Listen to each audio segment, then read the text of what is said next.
Одразу скажу, Привид Цушіми офігенна гра. Настільки, що заслуговує детального аналізу і розбору. Усього починаючи з психопортрета головного героя, якого незаслужено називають слабким персонажем, що неправда. Він вдала репрезентація воїна, який з ідеаліста поступово перетворюється на солдата удачі, що не нехтує використовувати неконвенційні способи знищення противника. До того, що сам сюжет одна з кращих історій про окупацію і війну, які були останнім часом у відеоігровій індустрії, принаймні на мою думку. Однак я не буду робити великий розбір, тому що минулий мало хто дивився. Хоча ми дуже над ним старалися і просили додаткові консультації у лікарів-психіатрів. Цього разу обмежуся лише найяскравішими моментами, які сподобались або не сподобались. Що це таке і як це грається?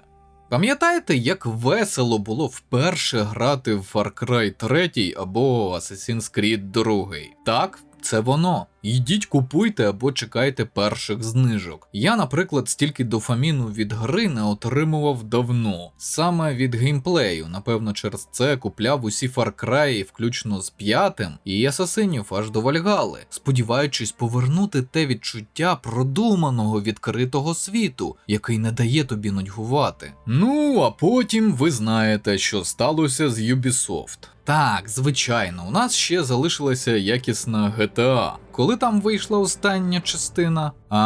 11 років тому. Так.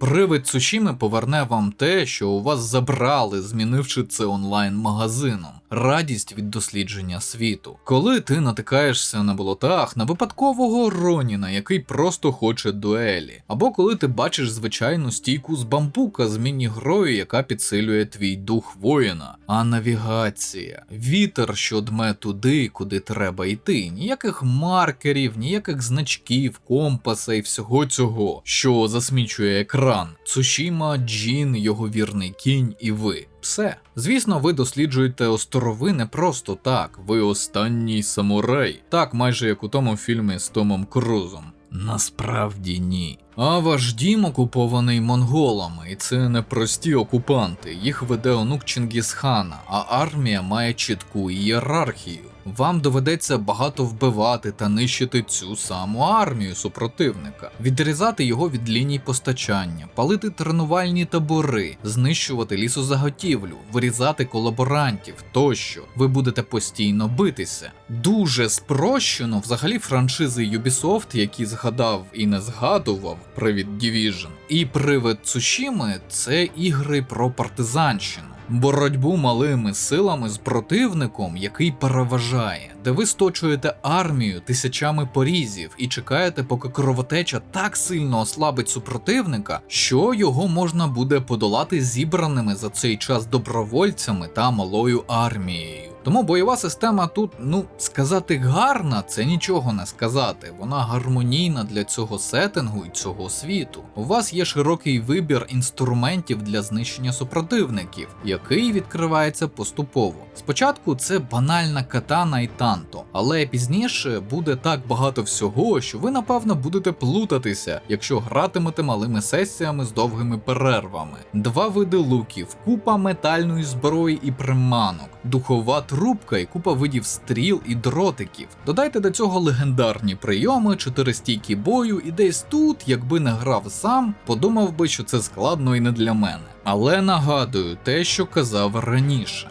Хороші частини Far Cry і Асасинів. Там теж було багато чого, і від цього ставало тільки краще та цікавіше, аж ніяк не складніше. Так і тут. І звичайно можна грати на низькому рівні складності і не застосовувати безліч цих інструментів, але з ними реально і видовищніше, і ефективніше. Особливо коли знайдете свій ритм бою. І додатково треба зазначити, протягом всього проходження бої не набридають. Зовсім. Що досить дивно, оскільки це особливість багатьох сучасних відеоігор. Часто бої набридають повторюваністю геймплею. Тут не так.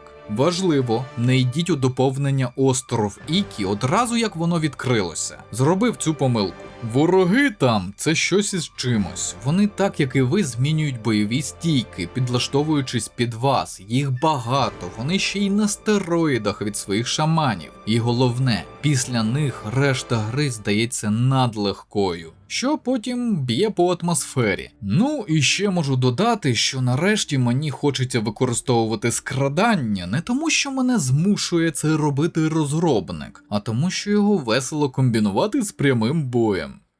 Про історію.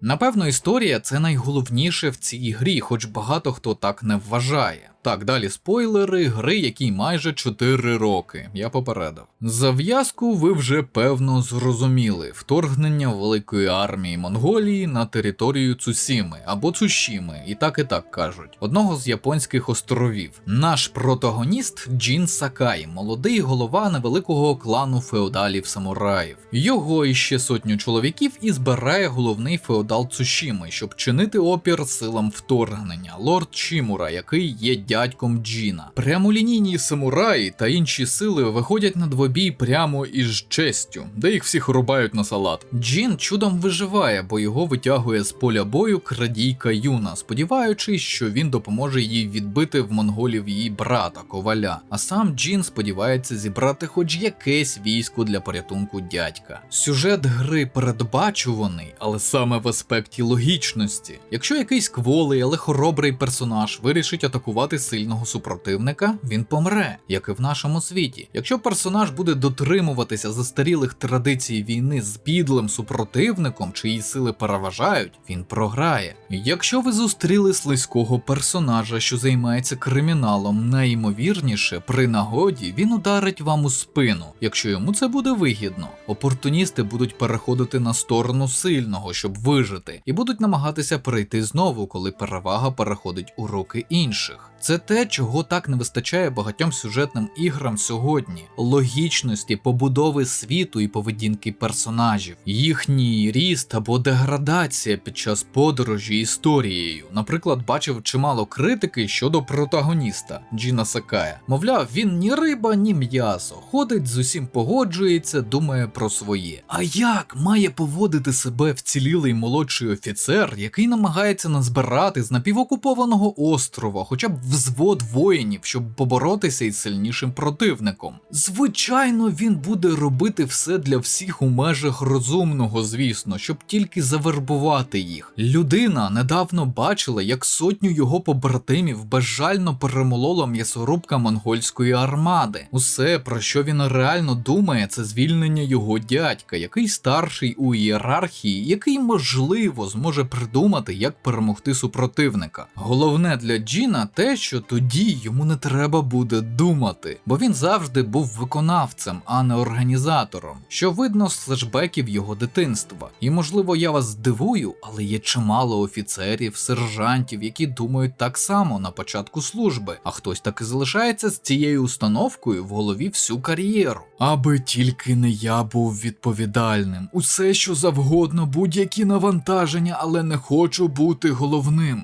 Десь приблизно так. Деякі критики йдуть далі і називають і сам сюжет простим. Багато про це чув ще коли гра вийшла ексклюзивно на PlayStation. Тому в мене були дуже низькі очікування. І тому був дуже сконфужений через те, що побачив. Сюжет комплексний, цікавий і дуже емоційний. Я би навіть назвав його мелодрамою для бородатих солдафонів. Кілька разів аж сам ледь не сплакнув. Особливо на кульмінації історії «Відчим син». Тому тут захотілося пожурити таких критиків, але вчасно зрозумів причину цієї критики. Вони не служили в армії і не знають, що таке емоції солдата чи офіцера. Розумієте, оці стереотипи про непохитного чоловіка, який не плаче і не показує емоції, вони мають гіпертрофовану сюрреалістичну силу у військових. Традиційно, єдина емоція, яку всім можна привселюдно показувати, це баність. Усі інші емоції для близького кола побратимів. Інколи, але не завжди, для сім'ї. Тому, коли головний герой Джін стикається зі складними емоціями всередині себе, себе, уважно дивіться на міміку. Так, вона тут є, розробник постарався. На крапельки поту, які стікають по чолу, на вираз очей. Там усі емоції, які його розпирають, які він хоче випустити, але не може, бо він самурай. Воїн, який повинен за каноном стримувати себе, мати холодну голову. Додайте ще японський культурний фаталізм, який розробники навіть перебільшили, і маємо. Майже в кожній сюжетній і в багатьох додаткових історіях бачив і відчував, як Джіна розпирають емоції, як подібне відчувають інші персонажі. Бачив їх не тільки як персонажів, бачив обличчя тих, з ким служив. Сержанта, який хотів вмазати амбіційному офіцеру за приниження. Солдата, який дивився в одну точку, стримуючи бажання трощити все навколо після втрати друга. Офіцера, який крутив на пальці обручку, щоб заспокоїтися після обстрілу, гасячи страх. Вони не показували емоції. Цивільний міг подивитись на них і без контексту сказати, що вони не емоційні. У них немає гніву, відчаю, ненависті, страху. Але це не так. Коли Джіна переповнює гнів чи стрес, він так само, як будь-який воїн, звертається до ескапізму. Тільки зараз у нас це онлайн-казино, відеоігри, перегляд тупих тіктоків, засуджую, просто тіктоків тощо. То для нього це гра на сопілці, уміння пов'язане з рано померлою мамою, яка навчила його мелодіям. Коли він грає, згадує її і те, яким було життя до батька, який виховував його не як дитину, а як жорстокого воїна. До першої битви з монголами, коли він втратив майже всіх своїх близьких друзів і побратимів. До того, як він став привидом Цушіми, людиною, що відкинула честь заради перемоги. І він переносить цей біль мовчки або кидаючись короткими фразами. Але якщо прислухатись, навіть в них можна почути біль, який він стримує, а потім висловлює у традиційній японській поезії – хайку.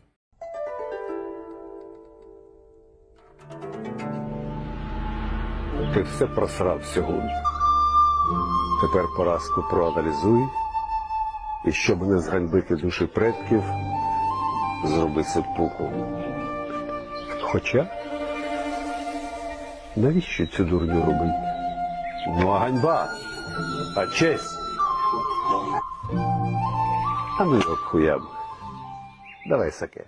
Це дійсно проста історія для тих, хто звик до ери соціальних мереж і гіпертрофовано-показових попкорнових емоцій. Тому їм буде важко зрозуміти персонажів, їхні сюжетні арки, їхній прогрес і катарсис. Тому і спрощують своє розуміння до поверхневих речей і називають це простотою. Але тут маю зазначити, що багато хто вважає одну додаткову сюжетну арку найкращою у грі. І це якраз яскравий прояв вищезгаданого непорозуміння.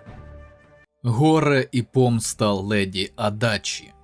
Якщо спростити, леді Масако Адачі – це якраз воїн, який повністю віддався своїм емоціям, здебільшого горюванню і бажанню помсти. І саме тому Джін контрастує з нею, намагається стримуватися сам і стримати від необдуманих вчинків її, що дуже складно, бо втрата леді Адачі також і втрата Джіна, хоч і меншою мірою. Бо її чоловік, голова дому Адачі, це оцей спалений живцем без честі вмерти в бою самурай, який був другом Джіну, як і два його сини, що також вмерли на пляжі. І Джіну доведеться шукати їх із Масако, щоб поховати, бо монголи їх повісили. Однак це не все. Одразу після тої битви на маєток, в якому були жінки, напали бандити. Масако, як жінка-воїн, відволікала їх і билася з ними, поки вся сім'я рятувалася втечею. Відбившись від них, вона почала шукати сім'ю, тільки щоб побачити, що всі вони жорстоко вбиті на дорозі, навіть немовля, яке нещодавно народилося. Діти, невістки, онуки, усі мертві, а вона залишилася одна. Уся її історія – це переслідування тих, хто вбив її сім'ю паралельно з похованнями, горюванням і ностальгією за своєю сім'єю. Основа – те, що напад не був випадковим, а спланованим групою осіб, які гострили зуби на клан Адачі. І тут важлива деталь. Майже всіх замовників і виконавців Масако жорстоко вбиває у нас на очах, піддаючись гніву. У кожного такого вбитого є передісторія і головне прописаний у сюжеті мотив. Однак є, наприклад, колишня служниця, з якою у леді Адачі були любовні стосунки, і тут вона її відпускає. Так, оця бабуся бісексуалка. І якраз у таку репрезентацію ЛГБТ+,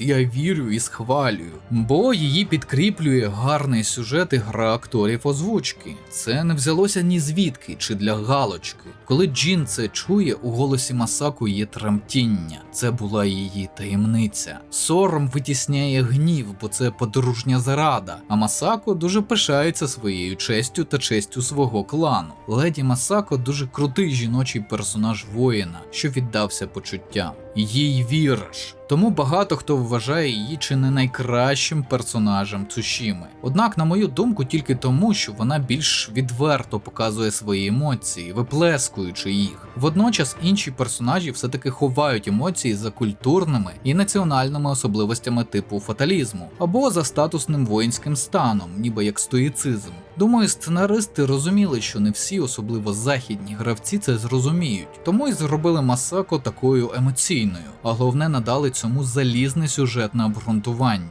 Вона як виняток із правил поведінки, те, якими були б персонажі, якби не дотримувалися свого культурного чи воїнського статусу. Але це насправді не так очевидно. Останній воїн-монах.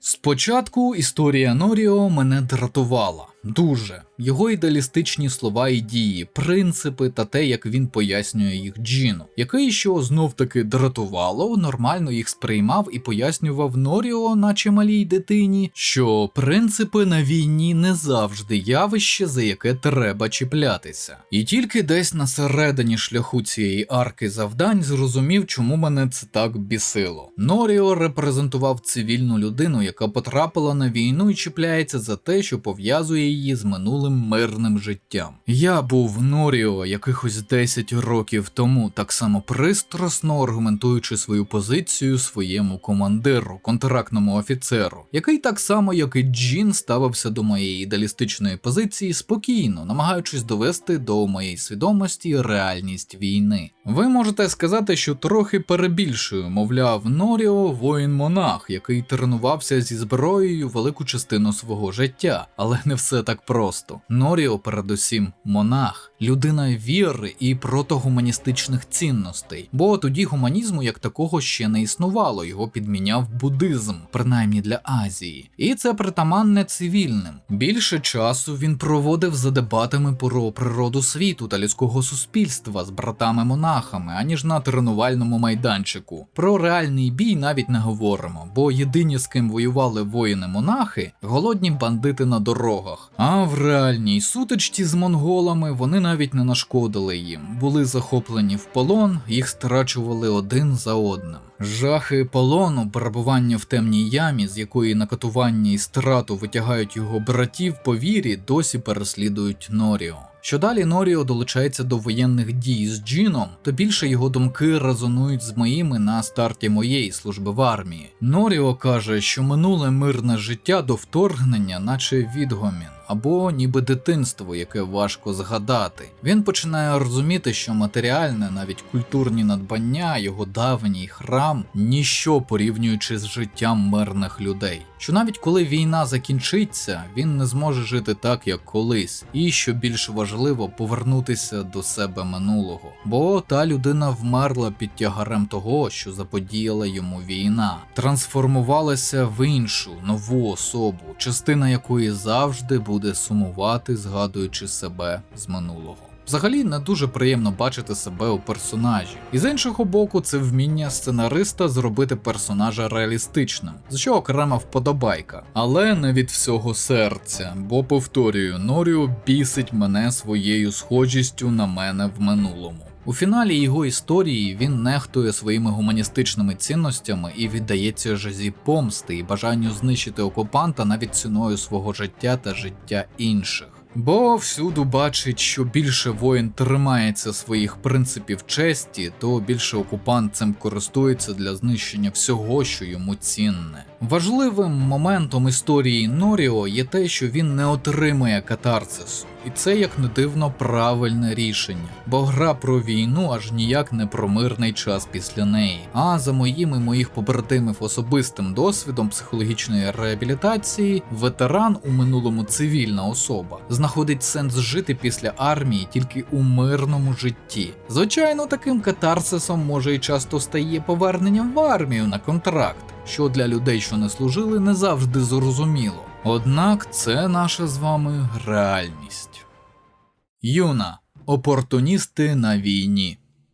Юна – один із центральних персонажів історії, яка й наштовхне Джіна на думку про те, що на жорстокій війні немає місця традиціям і принципам мирного часу. Бо вона жила на війні більшу частину свого життя, але на прихованій війні, виживання дітей-сиріт у середньовіччі. Батька Юна та її брат Тако не пам'ятали. Мати була алкоголічкою, яка їх била. Як тільки вони втекли від неї, їх обманув і зловив работоргівець-педофіл, який зґвалтував її брата перед її очима. Потім продав їх на ферму рабів, де гвалтували вже Юну. Так, повторюю, сюжет гри називають простим і прісним багато глядачів, і українських також. Сюжетна арка Юни – це маніпуляція Джіном. Бо з одного боку Юна дуже хоче помститися кривдникам, з іншого боку їй треба якось залучити до цього самурая, який взагалі-то не хоче вбивати своїх співвітчизників. Як вона це робить? Ніяк. Бо кривдники самі все для цього зробили. Вони стали колаборантами, допомагаючи монголам експлуатувати своїх співвітчизників. Тому їх знищення буде послабленням монгольських загарбників. Джіну такої мотивації достатньо. І це, між іншим, дуже важлива деталь. Часто колаборантами окупантів стають місцеві маргінали, криміналітет, алкоголіки, наркомани. І це не пропаганда. У цього є звичайна побутова причина.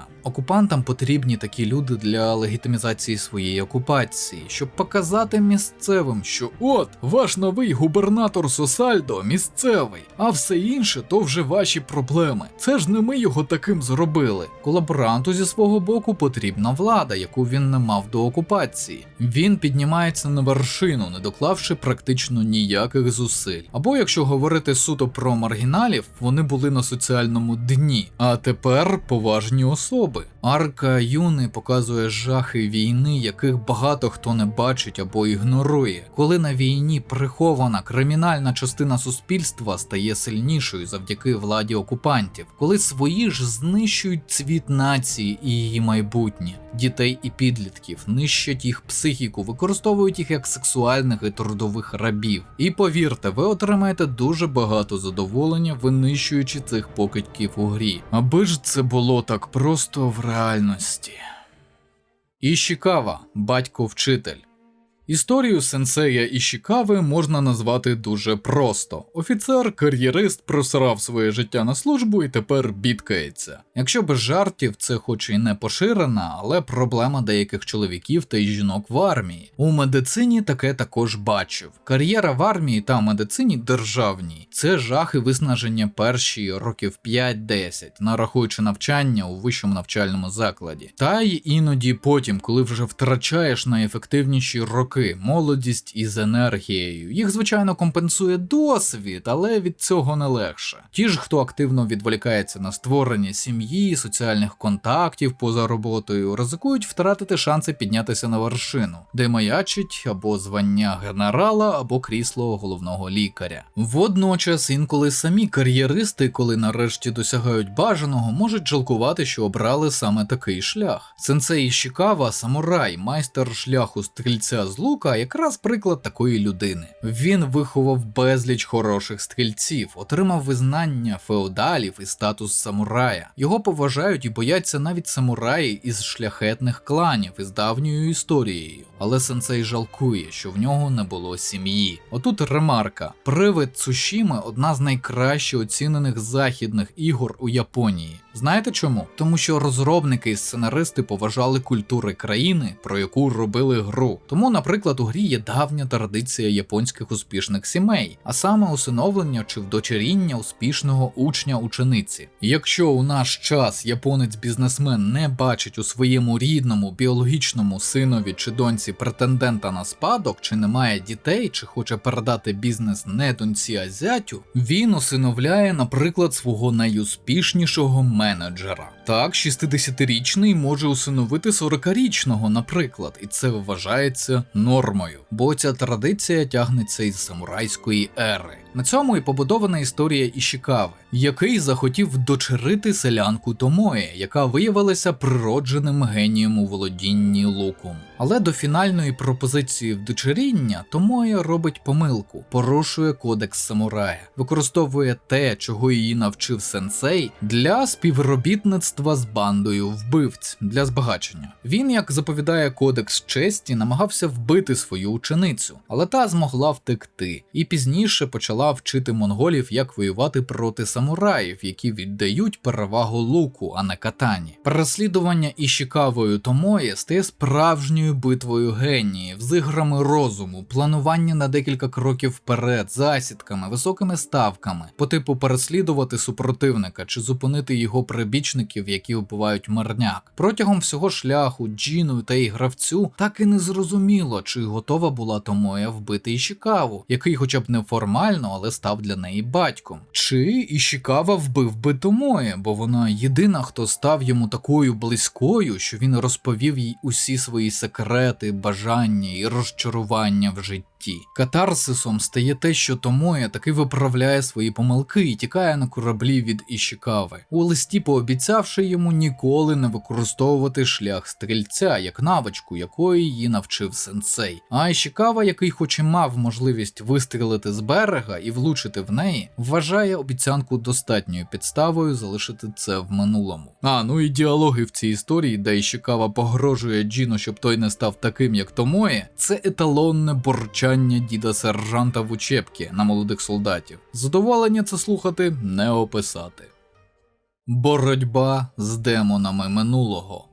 Напевно, основною темою доповнення гри, яке вже вбудовано у версію для Steam, є боротьба Джіна з демоном минулого, його батьком. На відміну від Кратуса, нової генерації серії Бога війни, якого наводять як приклад того, як правильно описувати складні стосунки з батьком, Цушіма, на мою думку, робить це значно краще. Бо вона показує не тільки приклад аб'юзивного батька, а й позитивного відчима, що дає гравцю можливість порівняти два погляди на виховання дитини. І те, як син може відкинути обидва через різні життєві обставини. Якщо з лордом Шімурою відчимом це екзистенційне питання виживання на війні, то з рідним батьком Казумасою це доволі розповсюджена дитяча психологічна травма. Не стати таким, як мій батько. Можна вважати це банальною темою, небажання персонажа чоловіка стати таким, як був його батько, але ви здивуєтесь, як часто ця тема випливає на прийомах у психологів і психотерапевтів. Проблема тут навіть не в тому, що батько був поганий, хоча і це також можливо. Проблема також у тому, що його не було в житті дитини належною мірою, або чи для нього дитина завжди була другорядним хобі у найкращому випадку. Туди ж і непорозуміння між поколіннями, тобто побут, культура, морально-етичні цінності, політичні погляди дуже не схожі. Це все спричиняє сварки, скандали, навіть домашнє насильство. Декілька клієнтів дуже психотравматично переживали батьківську нереалізованість у житті. У 90-х, які зараз багато хто згадує і в поганому, і в хорошому контексті, було багато можливостей як умовно піднятися, так і опуститися. Не було стабільності і легальних соціальних ліфтів. Або ти нагло хапався за можливість і перемагав, або, ви зрозуміли. Тож так, багато хто програвав. Тому часто починали пити чи вживати психоактивні речовини, знищуючи родини, а в кінці себе. Тож тут у нас більше про дитячі психологічні травми. Острів Ікі, на який головного героя привіз його батько, був наповнений криміналітетом. Контрабандисти, пірати, рейдери тощо.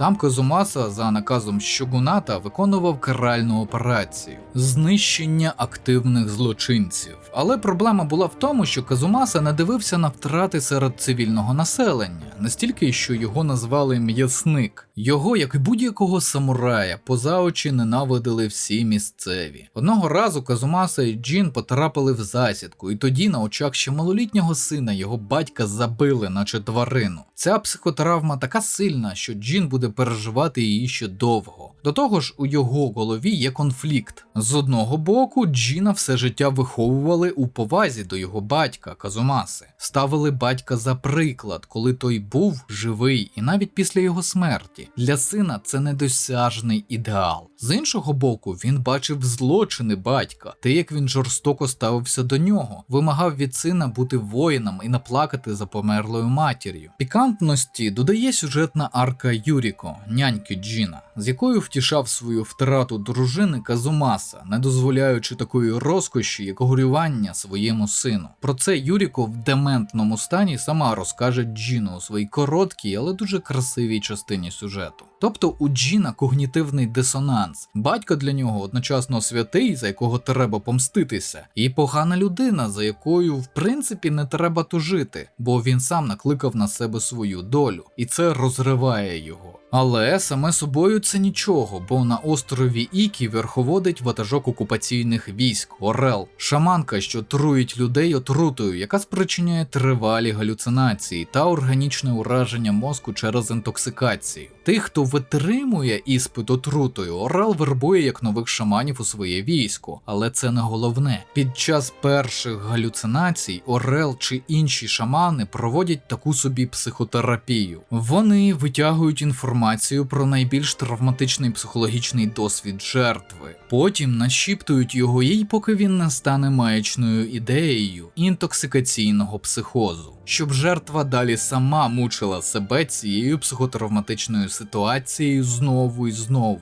І тільки той, хто витримає, стане гідним воїном Орла. Чи, можливо, таке в реальності? Думаю, що теоретично у деяких випадках можливо. Але це такий неетичний експеримент, що жоден дослідник цієї сфери ніколи не отримає на таке дозвіл. Але гіпотетично з правильно підібраною фармакологією і деякими доведеними прийомами гіпнозу для деяких людей допускаю гіпотетичну можливість такого стану. З полону Орла Джіна рятує чоловік похилого віку. Він один з тих партизан, які воюють проти окупації монголів. Він приводить самурая до інших. Джін буде допомагати їм витісняти окупаційні війська. Звісно, він розуміє, що не треба світити своїм реальним ім'ям сина м'ясника, тому бере псевдонім. А наприкінці історії Джін розуміє, що чоловік, який його врятував, і є вбивцем його батька. Тут його внутрішній конфлікт між святим і злочинцем Казумасою, галюцинації, що тиснуть на психіку, конфлікт між обов'язком помсти вбивці батька і водночас вдячністю рятівнику його життя досягають піка. І він нарешті приймає те, що образ святого Казумаси має піти з його свідомості, бо реальний Казумаса, незважаючи на статус самурая, був вбивцею цивільних, лицемірним батьком і надмірно жорстоким вчителем. А в обладунки святого його вбрав не Джін, а всі інші – Юріко, Шімура, клан Адачі, з яким Казумаса був іншим чи вдавав когось іншого. Саме в цей момент галюцинації вщухають, і Джін може нарешті битися з Орлом на рівні і перемогти. До слова, це напевно єдина сюжетна арка, фінал якої мені не подобається. Бо галюцинації через інтоксикацію – це не те, що ти можеш здолати силою волі, але най буде. Може, дія отрути закінчилася саме в цей момент. Краса історії і правильний катарсис – те, що треба.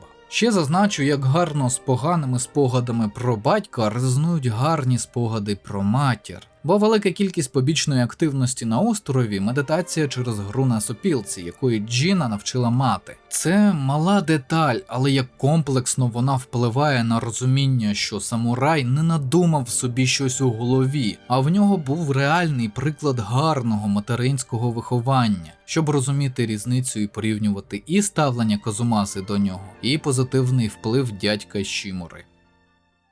Монголи. Правильна розповідь про окупантів. Спочатку, замість пояснення, просто дам вам послухати цей монолог головного антагоніста із прологу, після бійні самураїв, яку влаштували монголи. Brother, you are a warrior. I can see that. You trained your whole life for this. And you have won battles that lesser men have called unwinnable, yes?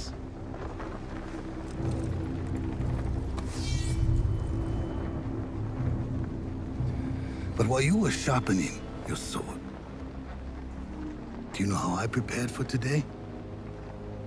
I learned. I know your language, your traditions, your beliefs, which villages to tame and which to burn. So I'll ask you once again, samurai, do you surrender?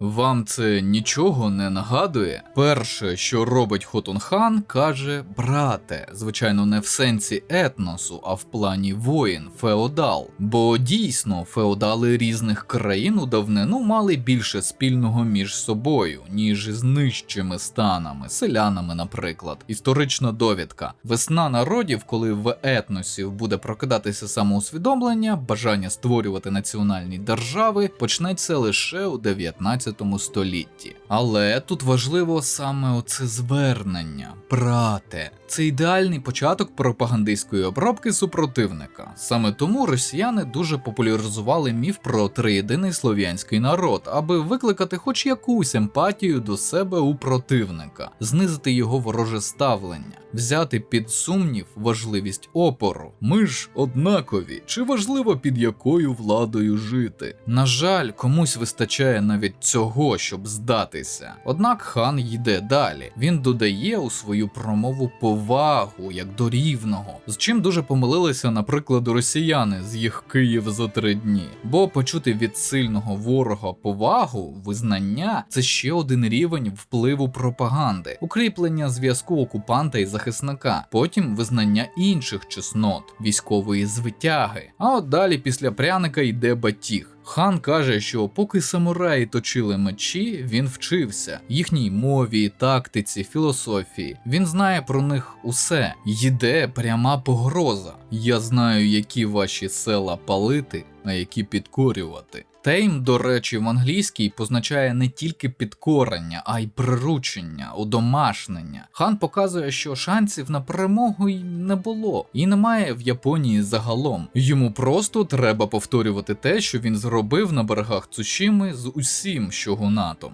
А тепер уявіть себе на місці полоненого самурая. Ви із втратами програли битву, усі ваші воїни мертві, зв'язані і поставлені на коліна. І тут генерал, ворожий лідер приходить до вас і опускається на одне коліно, визнає вас сильним опонентом, хвалить доблесть, а потім несподівано повертає у реальність нищівної поразки і погрожує мирному населенню, тим, кого в теорії має захищати цей самурай. І тут же хан пропонує вихід із ситуації: здайся та підкорися, бо бійня закінчиться, а він піде далі. Емоційні пропагандистські гойдалки, і все це менше ніж за хвилину з грою міміки і жестами. В одному цьому монолозі хана більше кропіткої роботи сценаристів, ніж у деяких сюжетних іграх, які називають хорошими. І хтось же з оглядачів дивився на це все і такий: сюжет простий. Може їм книги почитати, дізнатися, що таке військова пропаганда, що таке окупація та асиміляція, якими вони були у давнину і зараз, якщо лінь виглядати у вікно. Банально розумію тих же американців. Зараз вони не дуже усвідомлюють, що таке велика війна на їхній території. Для них це не актуально. Але ми, народ, що воює з агресивним окупантом і його пропагандою більше 10 років, а загалом понад 300 років. Для нас це пиздець як актуально. Цушіма в нашому випадку гра, яку можна наводити як приклад висвітлення окупації, пропаганди противника тощо. Але ні, простий сюжет, каже більшість українських оглядачів. Хан – це геніальний антагоніст, він харизматичний, але не в контексті співпереживання, а в сенсі розумний і небезпечний. Такий, якого хочеться знищити і не через те, що він тебе дратує, ні, а тому, що кожна хвилина, яка в нього є, спрямована на його підсилення і знесилення твоїх союзників. Його хочеться ліквідувати, бо якщо його не спинити, він піде далі. Для нього Цушіма і навіть Японія лише перший крок. У його планах немає місця задоволенню потреби, що от окупувавши якийсь енний шматок землі, він заспокоїться. Він ненажерливий, бо його мета стати легендою, таким як був його дід Чингісхан, а може навіть перевершити його. Це амбіційний, геніальний стратег із комплексом Бога. І тут не буде сцен із важким дитинством хана, якого булили брати чи щось ще таке. Мовляв, навіть у найбільш безславного лиходія є виправдання. Це ворог. Сильний, розумний, харизматичний. Достойний супротивник, перемогти якого честь. Думаю, десь так себе бачить хуй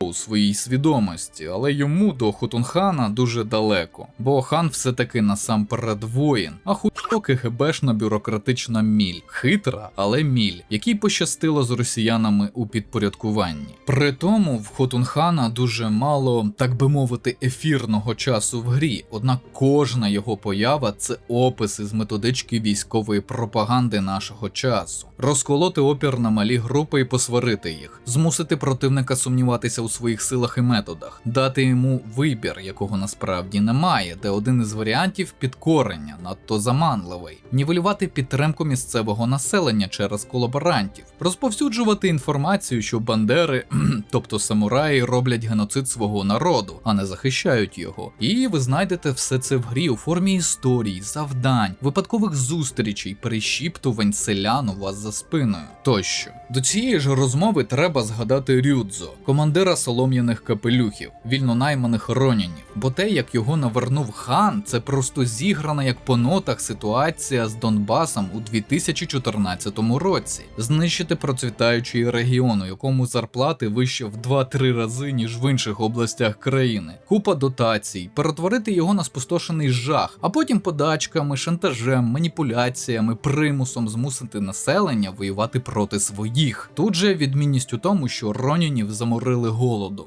Звісно, треба додати думку, якою поділилися мої патрони на нашому Discord-сервері, що хтось дійсно сприймав сюжет як зовсім прісний у 2020 році, до повномасштабного вторгнення. Але зараз для них це найважливіша і найяскравіша частина гри. Це про моральні орієнтири і досвід. Ну, що там якісь японці часів середньовіччя, та ще й вигадані. Їхні страждання лише декорації для гарної відеогри. Тільки переживши щось подібне, можна зрозуміти, що це історія не тільки про японців. Це універсальна історія спротиву окупації невеликої суверенної держави проти сильної імперії. Ну і звісно, одна з важливих фінальних думок гри. Якщо твій ворог, окупант, воює неконвенційними методами, ти не зможеш виграти в нього конвенційними. Так не працює реальність. У таких ситуаціях важливо вчасно зрозуміти, що виживання іноді потребує дій, про які б ти ніколи не подумав у мирному житті, бо мертвому честь не допоможе. А окупант, якщо виграє, потім завжди може намалювати і розказати історію, де він герой-рятівник, де вже ти будеш жахливим людожером. Пам'ятаєте УПА? Скільки українців після СРСР ненавиділи завдяки пропаганді своїх співвітчизників, які воювали за нашу з вами свободу? Отож бо. Воїни-чоловіки. Табу сучасного сценарію.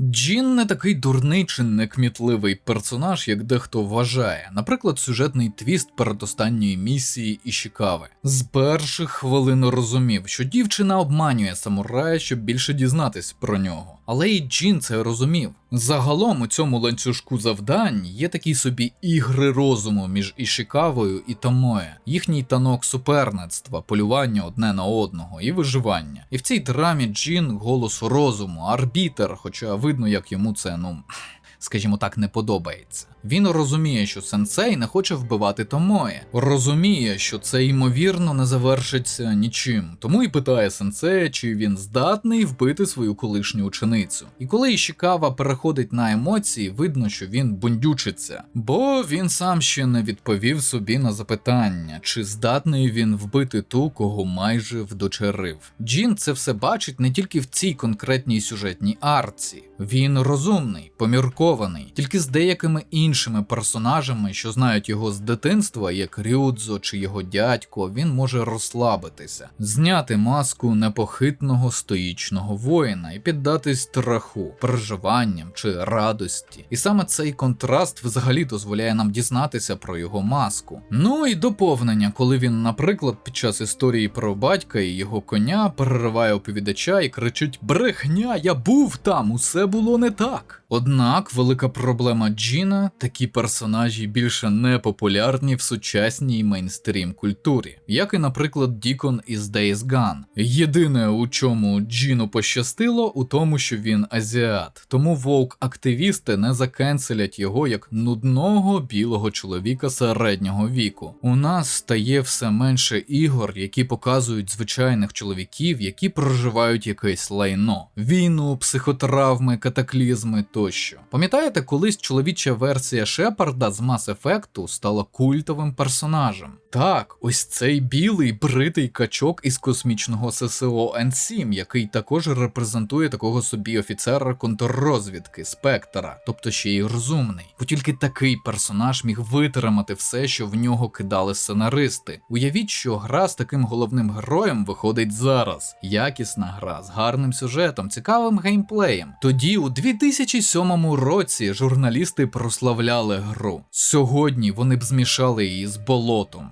Бо тренди змінилися. Нам потрібні не такі дівчата або небінарні особи з психічним розладом, що належать до меншин. Хтось, хто кривляється і жартує про тупий патріархат, коли вищий за званням офіцер-чоловік віддає наказ. Ну і хтось, хто у цій сцені з женцем скаже йому щось по типу «Fuck off, grandpa, я зараз виб'ю з тебе все лайно». І якщо ви подумали, що я тут захищаю білих чоловіків в іграх, ні, я відстоюю те, що вони репрезентують характером. Стоїцизм, виживання, виконання наказу. Коли ти розумієш, що шансів немає, жити всупереч мізерній імовірності виграти. Саме такі чоловіки завжди тягнули лямку багатьох війн, давали змогу вижити своєму етносу, сім'ї, як це роблять чоловіки в силах оборони України. Тільки такі люди зараз не в тренді. Це токсичні архетипи для сценаристів у США та Європі, які при тому толерують терористів із Хамасу. Не таких руських і ще бозна кого. Чоловіки погані, бо це модно. Тому сьогодні ми бачимо, як Ubisoft із шкіри пнеться, щоб вигадати історію про чорного самурая і приписати йому те, чого не було. Тому в кожній третій грі персонажі – це не такі жінки у сеттингу, де їх начебто не має бути. Саме тому старі геймери висміюють багато таких ігор. Бо як би ти не намагався, усі розуміють, для чого ти це робиш. Не для репрезентації якоїсь меншини, а щоб потрапити у тренд, скандал і заробити грошей. Лицемірність. А хочете прикол? У цій грі також є персонажі бі, геї і лесбійки, порушують питання педофілії і рабовласництва, психотравм, спричинених цим, і бажання жертви помститися кривднику. От тільки гарній грі не треба виставляти це як пріоритетну тему в маркетинговій кампанії. Так, Assassin's Creed Shadows. Бо якщо взяти того ж Джіна чи канонічного парагона чоловіка Шепарда, вони завжди поважали своїх напарниць жінок. Тут немає, як люблять кричати, токсичної маскулінності, чи расизму або шовінізму. Підсумовуючи, чоловіки, що витримують виклик долі, зараз табу. І це дійсно маячня, бо що б там не казали про таких людей, дійсно можна зробити гарну історію про перемогу через страждання і жорстокі випробування. Війною, катастрофою, втратою. За всіма цими криками, що маскулінність – це фігня, нам це не потрібно тощо, багато хто навіть не думає про те, що саме маскулінні чоловіки зараз тримають небо над головами в, мабуть, наймасштабнішій війні з часів Другої світової. Їх більшість – українські чоловіки зрілого віку. І саме вони не дають війні перерости у глобальну. Звичайно, маскулінність – це архаїзм для сучасної цивілізованої людини. Так, природа маскулінності – це пережиток минулого. Був би, якби всі чоловіки раптом зникли, якби не було війн, голоду, заворушень тощо. А поки що ця жахлива токсична маскулінність утримує нас всіх від падіння у прірву. Насправді не вона, звісно, а те, що сприймають як її. Бо в наш час межі токсичної маскулінності дуже розмилися. Тепер це просто той факт, що ти чоловік. Зараз будь-що може стати для активістів токсичною маскулінною поведінкою.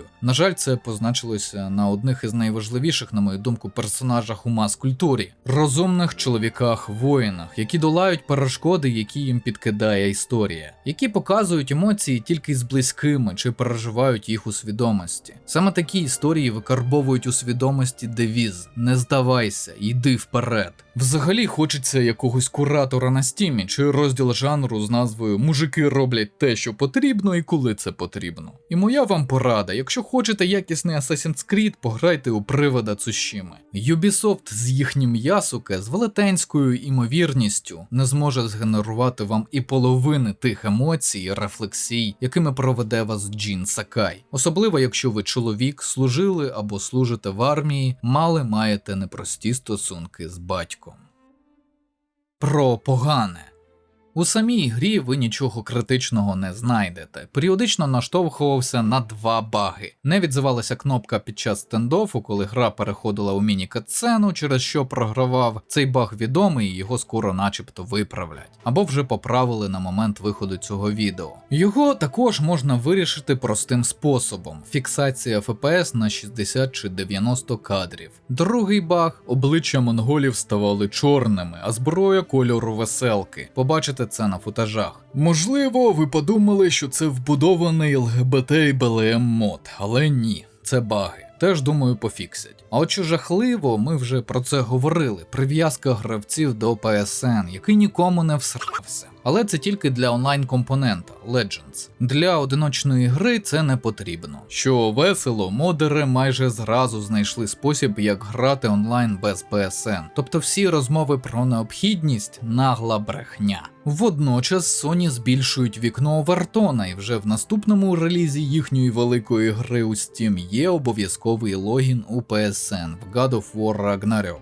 Повторюю, це абсолютно непотрібна штука. Інші ігри Sony, раніше випущені у Steam, показали, що це не потрібно. Наприклад, навіщо PSN для одиночної гри, де немає мультиплеєру? З іншого боку, мені не сподобався оригінальний бог війни, тому ймовірно це й не зайде. От другу Цушіму, яка наче в активній фазі розробки і може скоро вийти, я б хотів. Коротше, політика маркетингу і просування Sony – це жах. Особливо це все смішно на тлі того, як поливали лайном Capcom, яка й 10-ї частки такого гівна своїм юзерам не заробила. Висновки.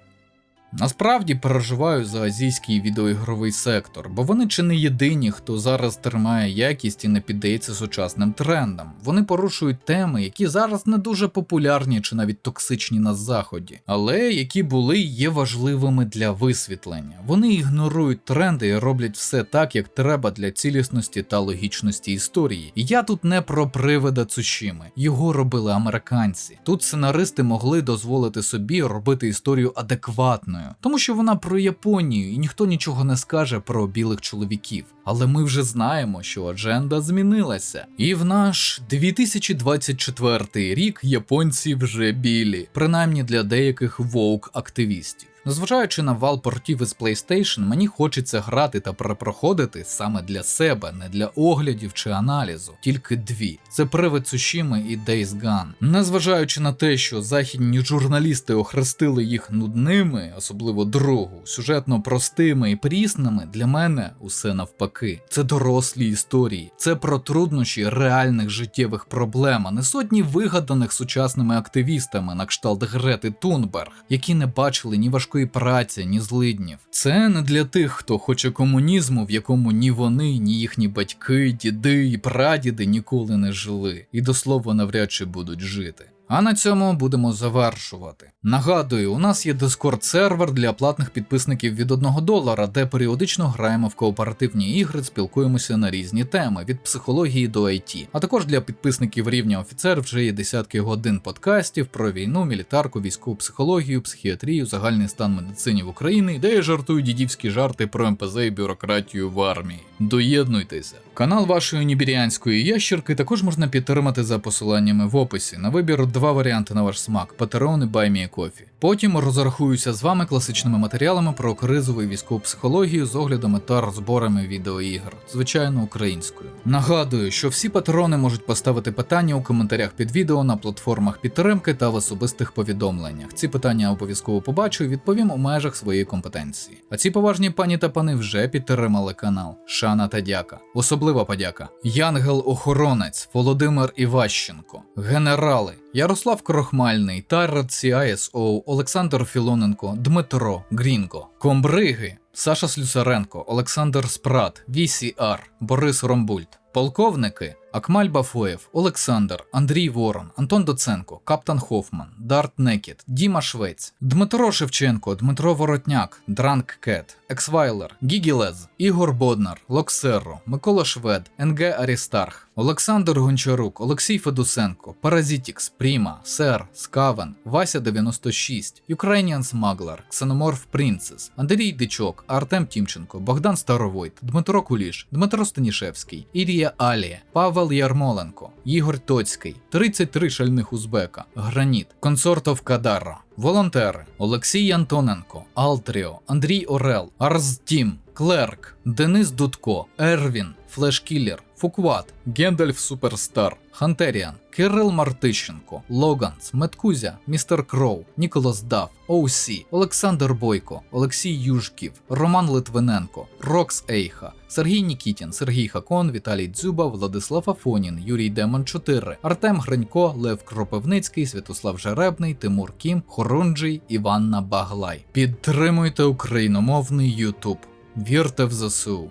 Все буде Україна.